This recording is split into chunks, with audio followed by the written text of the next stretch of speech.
El 1 de enero del año 1802, Thomas Jefferson, el fundador, uno de los fundadores de la nación, recién nacida nación norteamericana, en ese momento, declaró que hay un muro de separación entre la iglesia y el Estado. Hay un muro de separación entre la iglesia y el Estado. A partir de entonces, estas palabras han sido citadas un montón de veces para argumentar que los cristianos debemos abstenernos de opinar de aquellos temas relacionados con la legislación y la política de una nación. El Estado debe ser completamente laico. De hecho, leí recientemente un artículo de alguien que citaba las palabras de Jefferson precisamente para probar este punto. El Estado debe ser completamente laico y por lo tanto no debe prestar atención a los cristianos a la hora de legislar sobre temas como el aborto, el matrimonio homosexual o la ideología de género. Debemos mantener la separación entre la iglesia y el Estado. Ahora es interesante notar el contexto en el que Jefferson pronunció esas famosas palabras, porque este es un buen ejemplo de cómo un texto fuera de contexto se convierte en un pretexto.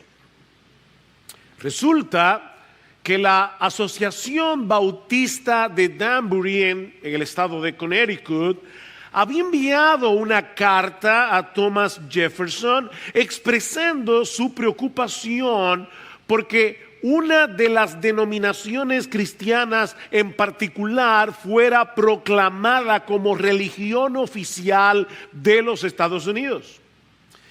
Y fue en respuesta a esa carta que Jefferson declaró, entre otras cosas, que él consideraba, escuchen cada palabra, que él consideraba como con una soberana reverencia el hecho de que los estadounidenses declararan que su legislatura no hará ninguna ley respecto al establecimiento de una religión o prohibirá la práctica libre de las mismas, construyendo así un muro de separación entre la iglesia y el Estado. O sea, ese muro de separación del que hablaba Jefferson era en realidad una protección a la iglesia. No era en contra de la iglesia.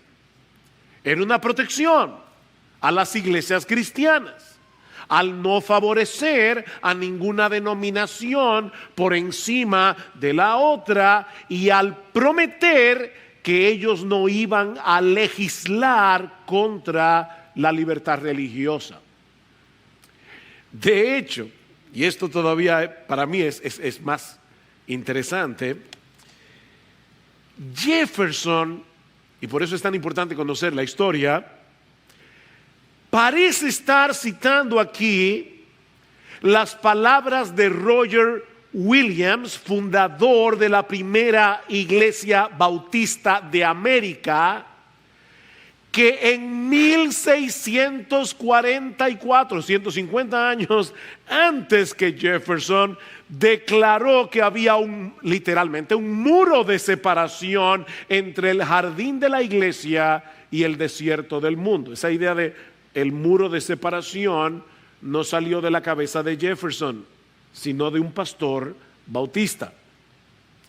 Así que, mis hermanos, los cristianos estamos de acuerdo en la separación entre la iglesia y el Estado.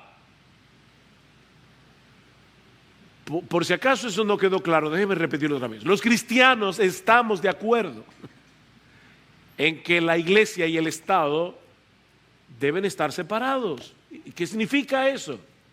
Que el Estado no debe controlar las iglesias y que las iglesias tampoco deben controlar el Estado. Y mucho menos que debe haber una iglesia que esté por encima del Estado. El Vaticano, por ejemplo, no está sujeto a nadie, porque es un Estado en sí mismo. El Papa no está sujeto a nadie. Tampoco estamos de acuerdo con eso. Vivimos en una nación y somos ciudadanos de una nación. Así que los cristianos reconocemos que ambas instituciones fueron creadas por Dios, la iglesia y el Estado, teniendo cada una de ellas su propia esfera de autoridad y sus propias funciones. Como bien ha dicho alguien, la iglesia y el Estado se reconocen entre sí, sabiendo que Dios le ha dado a cada uno responsabilidades distintas y colaboran mutuamente para cumplir con sus roles. ¿Ven? Mis hermanos, los cristianos tenemos mucho que decir acerca de la política y acerca del gobierno y acerca de la legislación, como Pablo nos enseña en este pasaje de Romanos 13 que comenzamos a estudiar la semana pasada. Como vimos en el mensaje anterior, el gobierno civil es una idea de Dios, no del hombre. En el versículo 1 de Romanos 13, Pablo nos dice que no hay autoridad sino de parte de Dios, y las que existen han sido constituidas por Dios. En el versículo 2, Pablo dice que aquellos que resisten a la autoridad, a lo ordenado por Dios resisten. En el versículo 4, Pablo menciona 2 veces el hecho de que los magistrados son ministros, diáconos de Dios, aunque la mayoría de ellos obviamente que no lo ven de esa manera. En el versículo 5 dice que debemos someternos a ellos por causa de la conciencia, es decir, por causa de nuestra sumisión a Dios, quien es nuestra máxima autoridad y el único dueño de nuestras conciencias. Y finalmente en el versículo 6, Pablo se refiere a las autoridades gubernamentales como servidores de Dios. ¿Alguna vez tú has pensado que Luis Abinader es un servidor de Dios? ¿Alguna vez tú has pensado que nuestros congresistas son servidores de Dios? Ellos tal vez no lo saben. Pero eso es lo que Pablo dice en la palabra de Dios, inspirado por el Espíritu Santo. La semana pasada nos concentramos en el deber de los cristianos de someterse a las autoridades civiles dentro de la esfera de autoridad que Dios les ha conferido. Romanos capítulo 13, versículos 1 y 2. Vimos también que hay momentos en que no podemos obedecer a las autoridades cuando ellos ordenan lo que Dios prohíbe o prohíben lo que Dios ordena. En la mañana de hoy vamos a concentrarnos en los versículos 3 al 7, de donde podemos derivar al menos 3 enseñanzas que se derivan del origen divino del gobierno. La primera es que las funciones del gobierno se encuentran enmarcadas dentro de las normas morales establecidas por Dios y que distinguen lo bueno de lo malo. Voy a decir eso de nuevo. Las funciones del gobierno se encuentran enmarcadas dentro de las normas divinas que distinguen lo bueno de lo malo. Vean el versículo 3 otra vez. Porque los gobernantes no son motivo de temor para los de buena conducta, sino para el que hace el mal. Deseas no temer a la autoridad, haz lo bueno y tendrás elogios de ella, pues es para ti un ministro de Dios para bien. Pero si haces lo malo, teme, porque no en vano lleva la espada, pues ministro es de Dios, un vengador que castiga al que practica lo malo. Mis hermanos, es Dios, no el César, quien determina las funciones del gobierno y el marco moral en el que el gobierno debe ejercer sus funciones. Pablo dice que el gobierno debe castigar al que hace lo malo y debe recompensar al que hace lo bueno. Y en un momento vamos a ver cómo se supone que el gobierno debe hacer esto. Pero mis hermanos, Pablo está presuponiendo aquí obviamente que existe una norma concreta, una norma objetiva universal que distingue lo bueno de lo malo. Eso no lo define el gobierno. Ni tampoco se decide por consenso. No hay que hacer ningún referéndum para determinar si la vida humana debe ser protegida desde la concepción. Porque eso no lo decide la mayoría. No hay que hacer un referéndum. Hay una norma moral ya establecida dentro de la cual el gobierno debe funcionar. Es Dios el que establece lo bueno y distingue lo bueno de lo malo. Romanos capítulo 12, versículo 2. Y no os adaptéis a este mundo, sino transformaos mediante la renovación de vuestra mente. ¿Para qué? Para que verifiquéis cuál es la voluntad de Dios. 2 puntos: lo que es bueno, aceptable y perfecto. ¿Qué es lo bueno, aceptable y perfecto? Lo que es conforme a la voluntad de Dios. Es Dios el que establece esa norma, no el hombre. Así que la función del gobierno no es decidir lo que está bien y lo que está mal. Su función es administrar la justicia, como dice un comentarista, Douglas Moo, de acuerdo a las normas divinas de lo bueno y de lo malo. ¿Qué hace el gobierno? Administrar la justicia de acuerdo a las normas divinas de lo bueno y de lo malo. Pastor, pero ellos no son creyentes. Yo lo sé. La mayoría no lo son. Pero todos los seres humanos vienen de fábrica con nociones elementales de lo bueno y de lo malo, porque Dios puso en los hombres una conciencia. Escuchen lo que dice Pablo en Romanos capítulo 2, versículo 14. Aún los paganos que no tienen la ley cumplen por instinto los dictados de la ley, ya que muestran la obra de la ley escrita en sus corazones, su conciencia dando testimonio y sus pensamientos acusándolos unas veces y otras defendiéndolos. Tenemos una conciencia, todos tenemos una conciencia. Yo recuerdo, voy a confesarme aquí.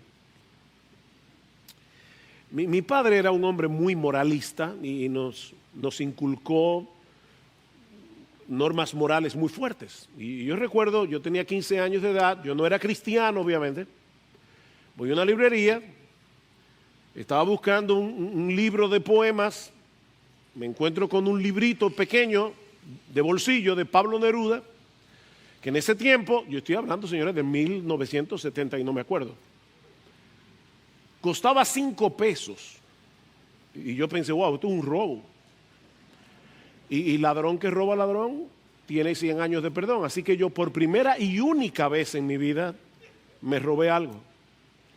Tomé el libro, lo envolví en un pañuelo, me lo metí aquí detrás y salí de la librería. Miren, mis hermanos, yo sentía que todo el mundo en el centro comercial sabía lo que yo había hecho. Era tal la acusación de mi conciencia que ¿saben lo que yo hice? Regalé el libro, no lo pude leer. No pude con mi conciencia. Los incrédulos tienen una conciencia moral, tienen un tribunal, un fiscal que los ayuda a distinguir lo bueno de lo malo, aunque no perfectamente. Es como si los incrédulos padecieran de una especie de catarata que no les permite ver claramente el alcance de la ley ni cómo esa ley debe llevarlos a Cristo. Tienen una catarata en el alma. Pero aún así, dice Pablo, ellos cumplen por instinto los dictados de la ley. Y es por eso que los gobiernos pueden legislar. acerca de lo bueno y de lo malo. Si bien es cierto que no todos los pecados pueden ser penados por la ley, detrás de todo acto criminal penado por la ley hay un pecado. Asesinato, robo. Hay una violación a la ley moral de Dios. De manera, mis hermanos, que es imposible legislar desde una postura netamente secular, como pretenden algunos, bajo el alegato de que debemos mantener la separación entre la iglesia y el Estado. Uno de los defensores más conocidos de un Estado absolutamente secular es Robert Audi. Él es profesor de filosofía en la Universidad de Nebraska. Según Audi, escuchen esto, a la hora de establecer las leyes y políticas públicas, los legisladores no deben tomar en consideración lo que creen acerca de Dios, sino que deben tomar sus decisiones como si creyeran que Él no existe. ¿Qué les parece? Mis hermanos, es imposible legislar descansando en razones únicamente seculares. Eso no es posible para nadie. Tomemos el aborto como ejemplo, que se está debatiendo en estos días. Mis hermanos, la postura que nosotros asumamos con respecto a este tema dependerá de lo que nosotros creemos acerca del origen de la vida humana, del valor y significado de esa vida y de los derechos inherentes que posee un ser humano solo por el hecho de ser humano o de ser humano. Al opinar sobre este tema, todos asumimos premisas que tenemos que aceptar por fe. El impío, el ateo, el creyente, todos partimos de presuposiciones que aceptamos por fe. Los que defienden el aborto lo hacen porque están presuponiendo que el feto no es un ser humano, en contra de toda evidencia, porque miren, desde que una mujer sale embarazada le habla a su bebé como una persona, por instinto, y cuchicuchi, todo una serie de cosas, porque sabe que hay un ser humano allá adentro. Lo que pasa es que los incrédulos son deshonestos intelectuales. Hay una deshonestidad intelectual, pero ellos están presuponiendo que el feto no es un ser humano, es una cosa, es un producto del cual la mujer puede disponer como quiera. Y lo mismo podemos decir de los que defienden la ideología de género. Ellos están asumiendo que el sexo biológico no es lo que nos define como hombre y mujer, sino como cada uno se sienta al respecto. Y más aún, presuponen que es algo bueno tratar a las personas de acuerdo a sus sentimientos y no según su ADN, no según su biología, no según su anatomía. Yo no sé cuántos de ustedes leyeron esta noticia, pero esta semana pasada en Vancouver un hombre fue encarcelado por llamarle hija a su hija. Fue encarcelado por referirse a ella como ella, porque ella no se identifica con el sexo femenino, una joven de 14 años de edad, y su padre fue a la cárcel por llamarle hija y por referirse a ella como ella. Mis hermanos, eso es lo que sucede cuando el hombre decide redefinir la moral según sus propios criterios. Ahora noten, una vez más, que todo el mundo parte de presuposiciones que tiene que aceptar por la fe. No hay forma de demostrar que tu identidad sexual la definen tus sentimientos. No hay forma de demostrar eso científicamente. Ahora, sí hay formas de definir científicamente que tú eres lo que tú eres.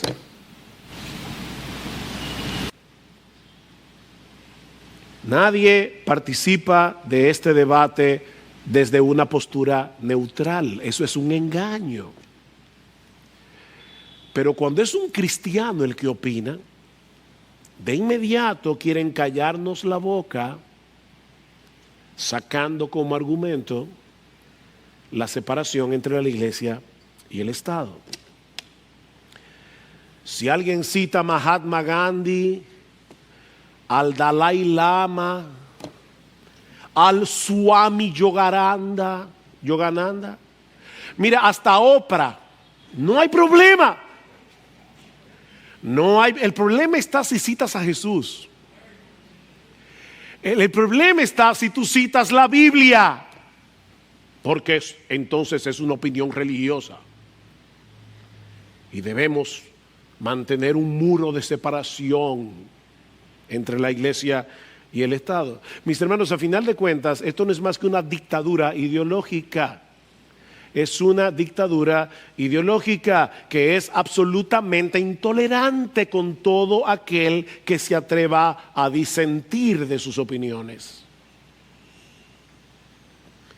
Un cristiano bien informado con las Escrituras tiene mucho que decir acerca de la política y el gobierno, porque es Dios, no el hombre, el que define el marco moral en el que el gobierno ejerce sus funciones. Pero aprendemos también, en segundo lugar, que el gobierno es una provisión de la gracia común de Dios para el beneficio de la sociedad humana. El gobierno es una provisión de Dios en su gracia común.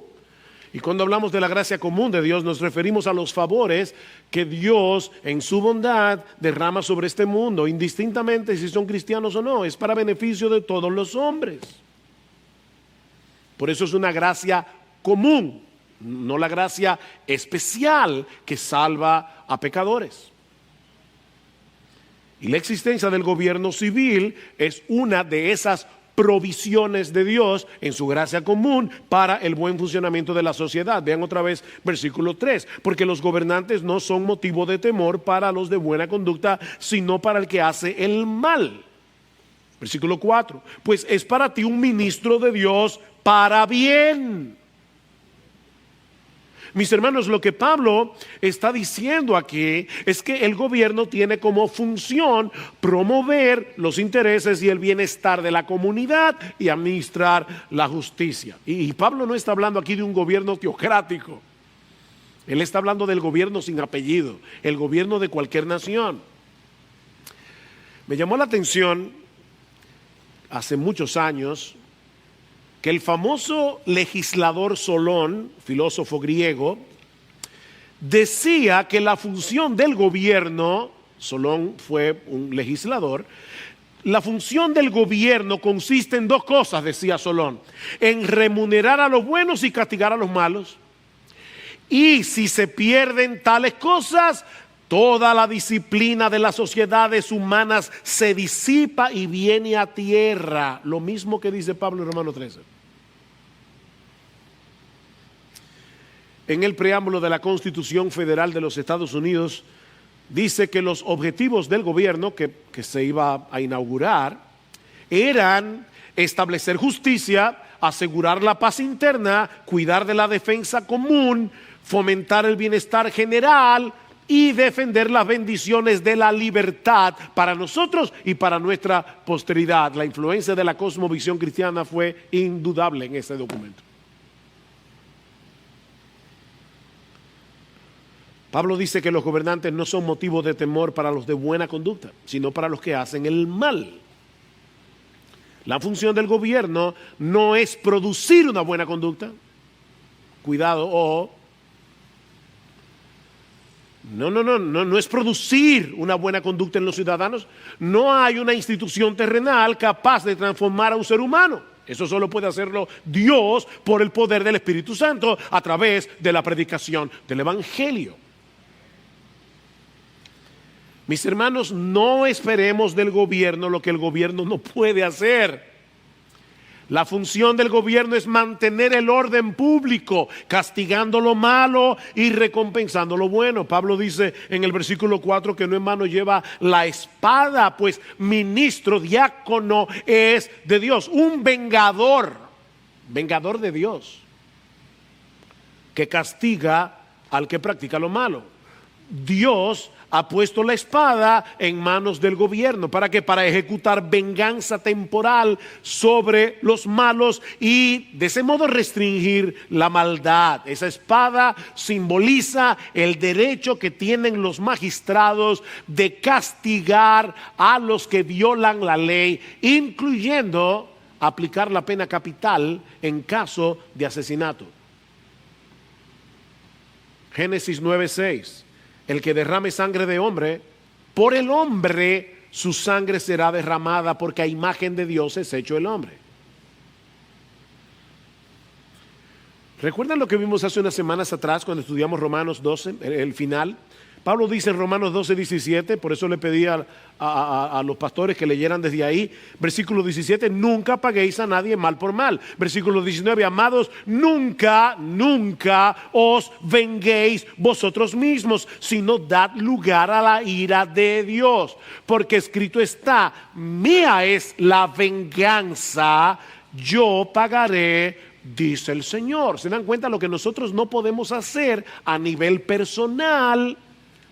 Los magistrados civiles deben hacerlo porque Dios les confirió esa autoridad. Él le dio esa venganza temporal, la puso en mano de las autoridades. De no ser así, cada cual tendría que andar con su pistola al cinto, como en las películas del Medio Oeste. ¿Ustedes se imaginan? Un mundo sin policía, sin cárceles, sin jueces, cada cual entra al salón, no al salón de belleza, sino al salón, al bar, con su pistola. ¿Tú te imaginas eso? Todo el mundo creyendo que tiene derecho de tomar la justicia en su mano, a balazo, literalmente. No, Dios no delegó esa autoridad en el individuo. No vivimos en el Medio Oeste. Dios delegó eso en las autoridades civiles. Y saben que aún los cristianos nos beneficiamos de ese poder delegado en el gobierno. Dice que es un ministro de Dios para bien. Sí sabemos que muchos gobiernos usan su poder para perseguir a los cristianos por el hecho de ser cristianos. Pablo dice en Romanos capítulo 8, versículo 35, ¿quién nos separará del amor de Cristo? ¿Tribulación o angustia o persecución? Mucha de esa persecución viene por parte del Estado en Corea del Norte, en la India. O hambre o desnudez o peligro o espada, tal como está escrito, por causa tuya somos puestos a muerte todo el día. Somos considerados como ovejas para el matadero. La espada, ven, la espada no nos va a separar del amor de Cristo. Esa espada que tiene el gobernante muchas veces la usa contra los cristianos. Pero mis hermanos, en sentido general, los gobiernos son un instrumento de la gracia común de Dios para mantener el orden público. Siempre será mejor vivir bajo un gobierno que vivir en anarquía. O como dice Mark Dever, casi cualquier tipo de gobierno es mejor que ningún tipo de gobierno. ¿No es así? Es por esa razón que Pablo declara en el versículo 5 que el castigo no es la única razón para someterse a la autoridad. Vean, por tanto es necesario someterse, no por razón del castigo, sino también por causa de la conciencia. Lo que Pablo está diciendo es, no debemos obedecer por conveniencia, sino por la conciencia. O sea, no debemos obedecer únicamente para que no nos castiguen, para que no nos pongan una multa o nos metan en prisión. Debemos obedecer porque el dueño de tu conciencia, que es Dios, te dice que te sometas. El dueño de tu conciencia. Este miércoles en el culto de oración, Miguel Linares preguntó a los hermanos que estaban aquí, por cierto, recuerden que los miércoles ya tenemos, gloria al Señor, culto de oración presencial. Y él preguntó cuántos habían meditado en aplicaciones prácticas que podían traer a su vida de lo que se predicó el domingo pasado. Y alguien respondió que él había pensado en las leyes de tránsito, específicamente en el hecho de que no debemos cruzar cuando el semáforo esté en rojo. Mira, mi hermano, aunque no haya un AMET en la esquina, aunque no haya una cámara, que yo no sé si funcionan aquí, pero bueno, pero las hay. Aunque no haya una cámara, debemos respetar las luces del semáforo. El hecho de no hacerlo puede poner en riesgo nuestras vidas y las vidas de los demás. Hace unos años yo iba saliendo de aquí del parqueo, iba para doblar hacia mi casa, y amablemente una persona me cedió el paso. Así que yo fui entrando, ¿verdad? En una calle de 2 vías, fui entrando poco a poco con cautela y mirando hacia mi derecha para que no venga un carro y me impacte. Lo que yo no estaba esperando era a un motorista que venía a todo lo que da en vía contraria y por supuesto cuando yo entré se estrelló contra mí. Gracias al Señor que no fue un accidente fatal, pero pudo haberlo sido. Pudo haberlo sido. Mis hermanos, aunque los cristianos somos primariamente ciudadanos del reino de los cielos, nuestro Rey Jesús nos manda someternos a las autoridades superiores. ¿Y saben qué? Eso incluye las leyes de tránsito.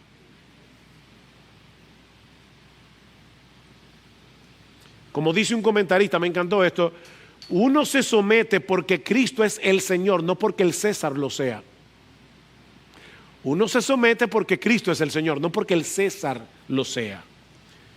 Someteos por causa del Señor a toda institución humana, dice Pedro en el capítulo 2 de su primera carta.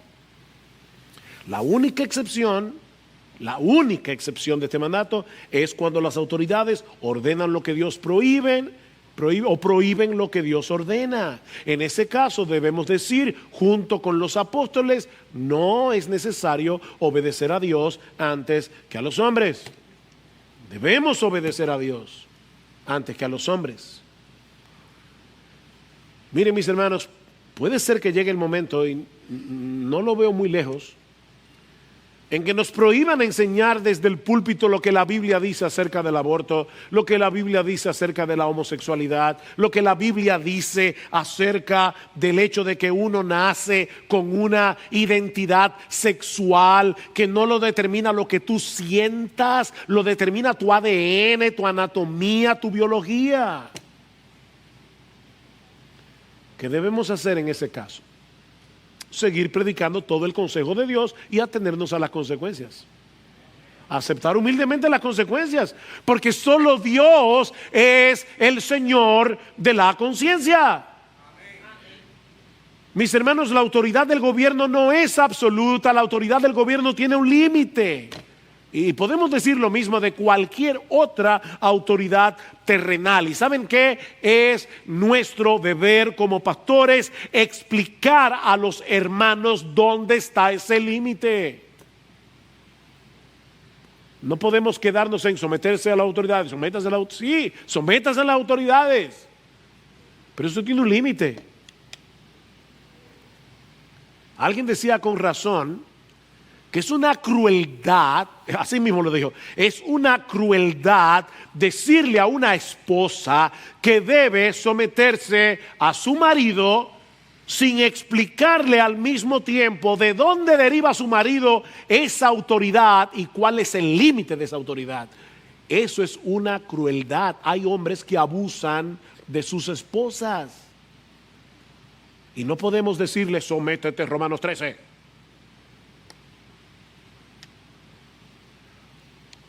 Si un hombre golpea a su mujer,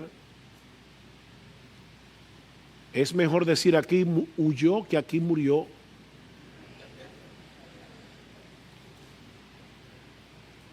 Eso tiene un límite. Eso tiene un límite. Los padres tenemos un límite. en la autoridad que tenemos con nuestros hijos. Si un padre está abusando abusando, no simplemente disciplinándolo como la Biblia enseña, no, abusando, maltratando físicamente, poniendo en riesgo la vida de un niño, en ese caso el Estado debe intervenir y proteger a ese niño. Hay un límite. Sí, yo sé que muchas veces se le llama abuso infantil aún a la disciplina correcta.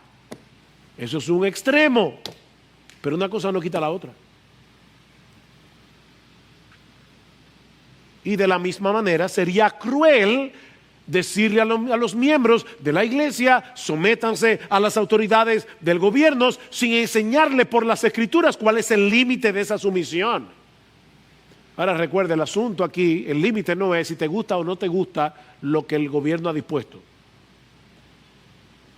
Y yo me acuerdo, una vez estaba comprando una propiedad y el tipo la persona que me estaba vendiendo quería devaluar la propiedad para pagar menos impuestos. Yo le dije: lo siento mucho, yo no puedo firmar ese documento porque ahí dice que tú me estás vendiendo esa propiedad en un precio que no es.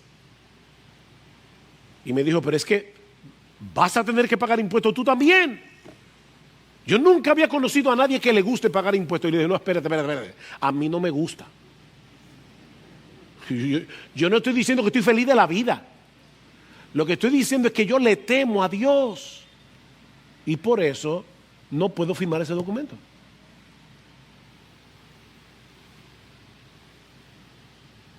No es tu deseo, mis hermanos. Es la ley de Dios lo que pone ese límite. Es la ley de Dios. Pero mis hermanos, aun cuando tengamos que desobedecer, debemos hacerlo con el respeto que esas autoridades merecen. Lo que nos lleva a nuestro tercer y último encabezado, que veremos más brevemente.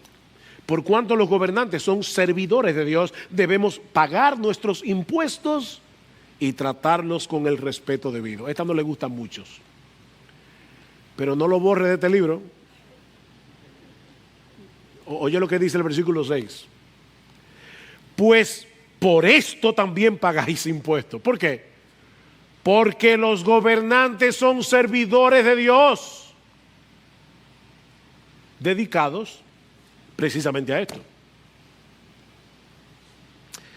La razón por la que debemos pagar nuestros impuestos es porque los gobernantes les sirven a Dios.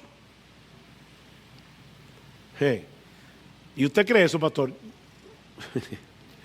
Sí creo, porque mire, yo estoy aquí como el niño que cuando la maestra le dijo: ¿y tú crees de verdad que un pez se tragó a Jonás? Y él le dijo: sí, yo lo creo. Y también si la Biblia dijera que fue Jonás que se tragó a la ballena, también lo creería, porque la Biblia lo dice. Esta es la palabra de Dios. Y aunque ellos no lo sepan, ellos fueron puestos por Dios para hacerle bien a la sociedad.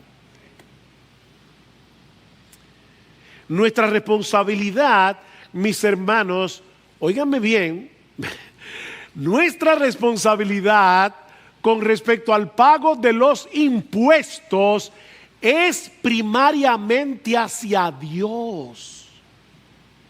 Eso es lo que Pablo está diciendo. Es primariamente hacia Dios. Debemos dar al César lo que es del César y a Dios lo que es de Dios. Eso lo dijo nuestro Rey Jesús. Mateo 22, 21.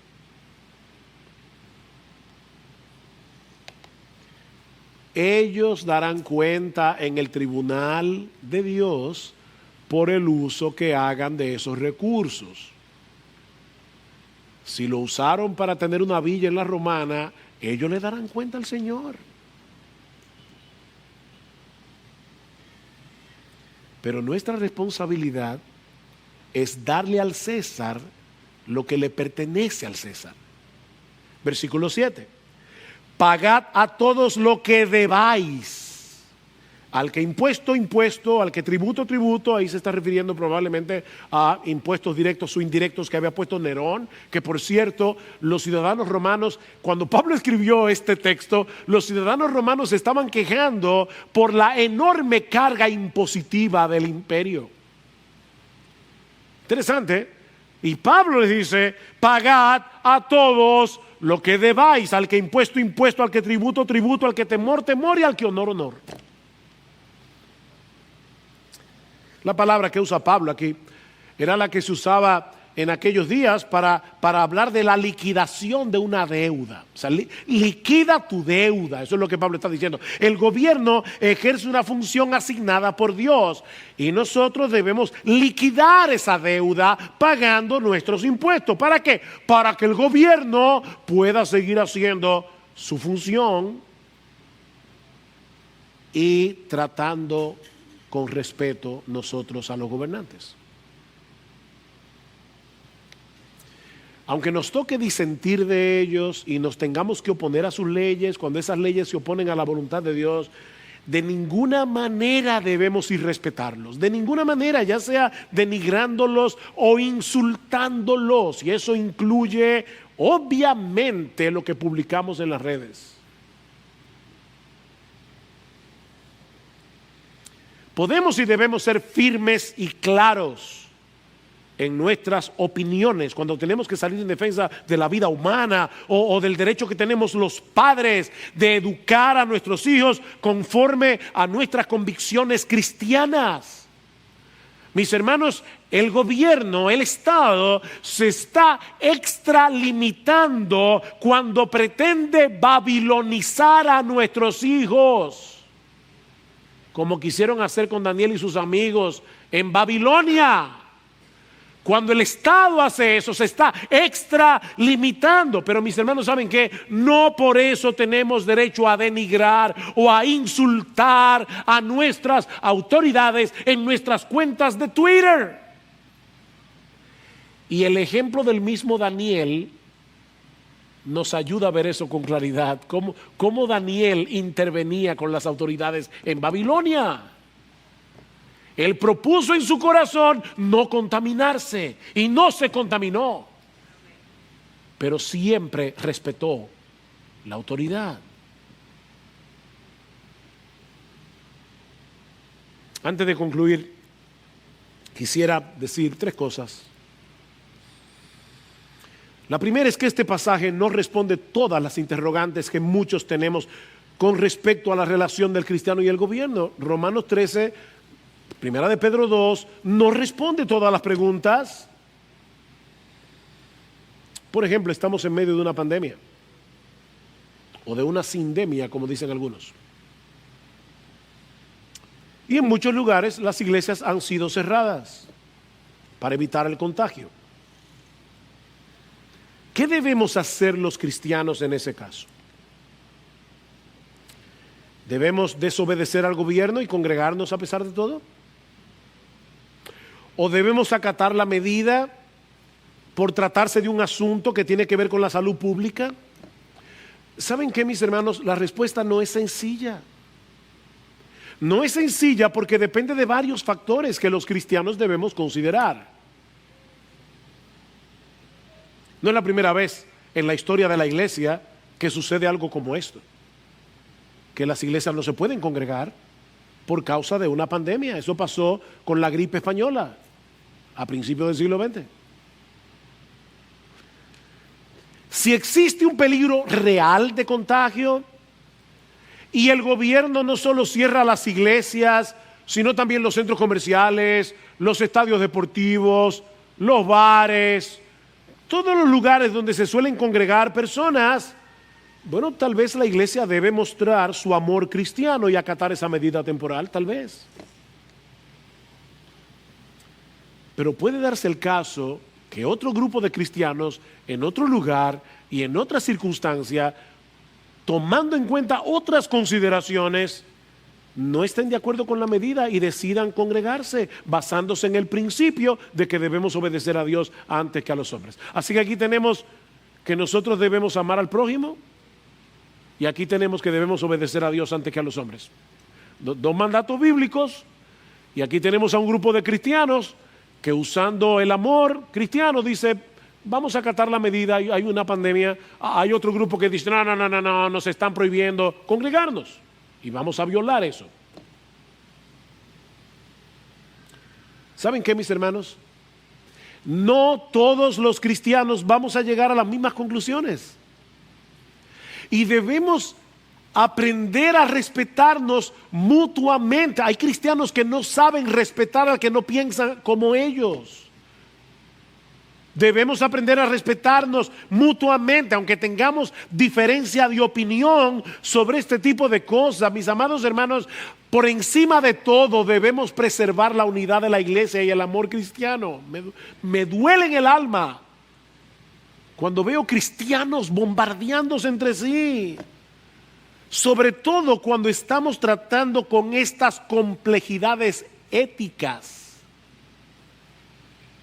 Porque es posible que aquí no se pueda hacer un traje que le sirva a todo el mundo.